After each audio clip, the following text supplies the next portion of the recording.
अस्सलाम वालेकुम स्टूडेंट्स, आप देख रहे हैं कनर एजुकेशन MKN और आज जो है वो मैं आपके लिए लेके आया हूँ FSC फर्स्ट ईयर के जो चैप्टर नंबर 4 है उसके most important questions according to exam point of view.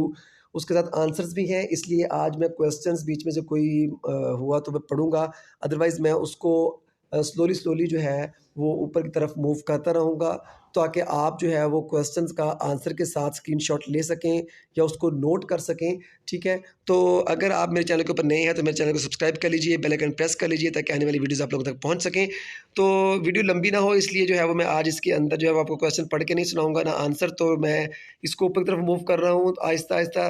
तो आप जो है इसका स्क्रीनशॉट ले सकते हैं क्वेश्चन का। पहले आपके सामने जो है वो क्वेश्चन नंबर 1 जो है वो आंसर के साथ जो है मूव कर रहा है कि हाइड्रोजन बॉन्डेड स्ट्रक्चर जो है हाइड्रोजन फ्लोराइड के अंदर वो कौन सा स्ट्रॉन्गर होता है, शॉर्टर कोवलेंट या फिर लॉन्गर हाइड्रोजन बॉन्ड। ठीक है जी, दूसरा क्वेश्चन आपके पास है, उसका आंसर भी नीचे जो है उसके साथ मूव कर रहा है। आप लोग स्क्रीनशॉट भी ले सकते हैं, वीडियो को जो है वो आप लोग पूरा देखिएगा। इसके अंदर स्पेशली हो सकता है कोई क्वेश्चन ऐसा हो जो मैंने इसके अंदर मेरे माइंड से स्किप हो गया हो, मैंने नोट ना किया हो, तो वो आपको साथ साथ मैं एक्सप्लेन कर सकूं। तो अगर आप मेरे चैनल के ऊपर नए हैं तो मैं आपसे जो है वो रिक्वेस्ट है कि आप इस चैनल को सब्सक्राइब कर लीजिए।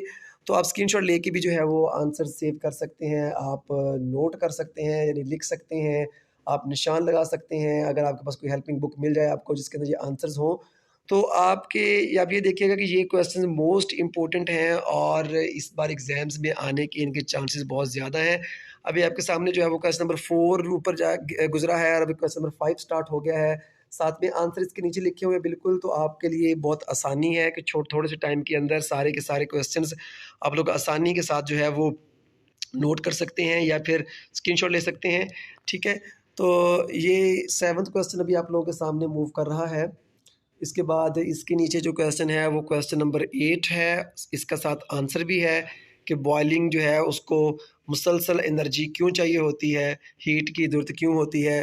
ठीक है, उसके बाद नीचे वाला क्वेश्चन 9वां क्वेश्चन जो है वो है जी कि अर्थन वेसल जो होता है यानी घड़ा जो होता है इसके अंदर पानी ठंडा कैसे रहता है, उसका आंसर है। उसके बाद डायनेमिक इक्विलिब्रियम जो है वो इवेपोरेशन जो होती है लिक्विड की एक क्लोज वेसल के अंदर कांस्टेंट टेम्परेचर के ऊपर डायनामिक इक्विलिब्रियम एस्टेब्लिश हो जाता है।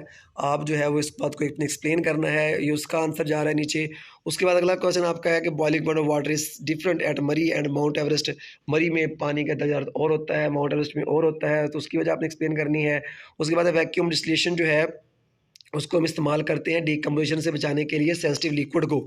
ठीक है, इसको आप वाज़ेह करें क्यों। या दूसरी ये हो सकती है कि आप वैक्यूम डिस्टिलेशन की अहमियत जो है वो उसको आप लोग एक्सप्लेन करें। उसके बाद जो है जी क्वेश्चन आप देखिए जी कि क्वेश्चन नंबर 13 जा रहा है कि हीट ऑफ सब्लिमेशन जो है सब्सटेंस की वो ज़्यादा होती है हीट ऑफ वेपराइजेशन की लिहाज से। ठीक है, इसको आप लोगों ने वाज़ेह करना है। ठीक है जी, उसके बाद अगला क्वेश्चन आप लोगों का आ रहा है जी कि हीट ऑफ वेपराइजेशन जो है आयोडीन की बहुत ज़्यादा होती है, उसकी वजह आपने बतानी है। क्वेश्चन नंबर 15 है जी कि what is the principle of working of pressure cooker, यानी प्रेशर कुकर के काम करने का असूल क्या है, या खाना जो है प्रेशर कुकर में जल्दी क्यों पक जाता है, उसका आंसर जी नीचे जा रहा है। उसके बाद जी कि steam cause more severe burns than boiling water, यानी उबलते हुए पानी की निस्बत जो भाप होती है वो ज़्यादा जलाती है, वजह क्या है जी, आंसर नीचे लिखा हुआ है। उसके बाद सोडियम जो है कहते हैं जी कि सॉफ्ट होती है कॉपर से, लेकिन दोनों के अच्छे कंडक्टर इलेक्ट्रिसिटी के वजह कैसे, यानी कि जो सोडियम है वो नरम होती है, कॉपर सख्त होता है, लेकिन दोनों के अंदर से बिजली गुजर जाती है, अच्छे कंडक्टर हैं बिजली के, तो क्या वजह है।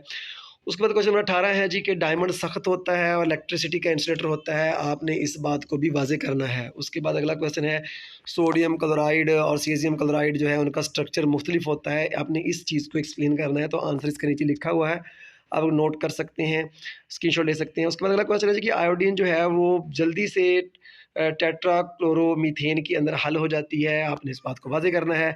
अगला क्वेश्चन है कि वेपर प्रेशर जो है सॉलिड्स का वो कहते हैं जी कि बहुत कम होता है लिक्विड से, far less than the dose of liquid. Vapour pressure यानी कि जो सॉलिड का है वो कम होता है लिक्विड से, इस बात को आपने वाज़ेह करना है। उसके बाद है कि जो हमारे पास एमॉर्फस सॉलिड होते हैं जैसे कि ग्लास हो गया, उसे हम कहते हैं जी कि सुपर कूल्ड लिक्विड भी कहते हैं, इस बात को भी आपने वाज़ेह करना है।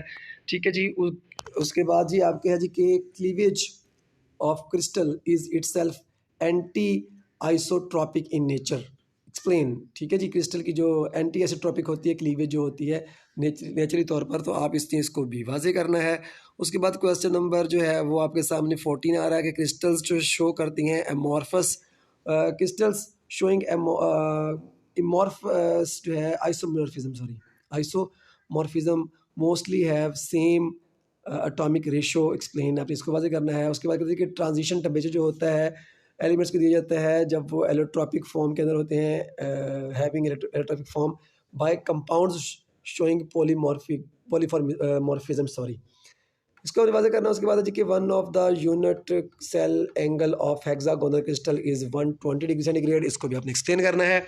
अगला क्वेश्चन जो है मैं ज़रा स्पीड से करता हूँ क्योंकि लेना तो आप लोगों ने स्क्रीनशॉट ही है, तो स्क्रीन स्पीड से कर देता हूँ कि इलेक्ट्रिकल कंडक्टिविटी जो है मेटल्स की डिक्रीज़ करती है जब टेम्परेचर इंक्रीज़ होता है। और दूसरा है जी कि क्लोजेस्ट जो पैकिंग होती है एटम्स की, मेटल्स की, वो 74% स्पेस जो है वो ऑक्यूपाई करती है, वाज़ेह करना है इसको भी आपने।